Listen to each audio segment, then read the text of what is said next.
මේ රටේ ජනතාව අපේක්ෂා කරන්නේ මෙවැනි පාර්ලිමේන්තුවක්. මේට වඩා ශිෂ්ට සම්පන්න භාවය අවශ්‍යයි මෙතෙන්. ශිෂ්ට භාවයට පත් කරලා තියෙන මේ පාර්ලිමේන්තුව. රටේ දේශපාලනත අශිෂ්ට භාවයට පත් කරමින් තිබෙනවා. අපිට පැවරී තිබෙන කුමක්ද? යලි මේ රට ශිෂ්ටත්වයේ කැඳවගෙන ඉන්න. ඒ පාර්ලිමේන්තුවද රාජ්‍ය ආයතන තුලද මේ සියල්ල තුළටම යලි ශිෂ්ටත්වයේ කැඳවා ගැනීමේ අරගලේ අපි නිරත වී සිටිනවා. ත්‍යානුකූල ක්‍රමවේදයකට මේ රටේ දූෂිතයන් හොයාගෙන යනවා.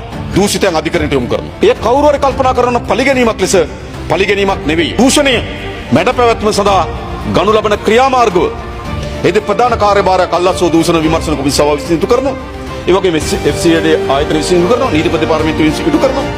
ඒ ආයතන වලින් කීර්තිමත් ඒ සඳහා මැදිහත් වන නිලධාරීන් හඹාගෙන ගිහිල්ලා ප්‍රහාර එල්ල කරන්න පටන් ගන්න කියනවා විපක්ෂ විසින්. මේ කියන්නේ මොකක්ද? හොරකම් කරන්න ඉඩ දෙන්න. හොරකම් කරන කෙනාට දඬුවම් දෙන්න එපයි කියන පණිවිඩනේ මේ දෙන්නේ. තමුන්වහන්සේලා තේරුම් ගන්න වෙවි.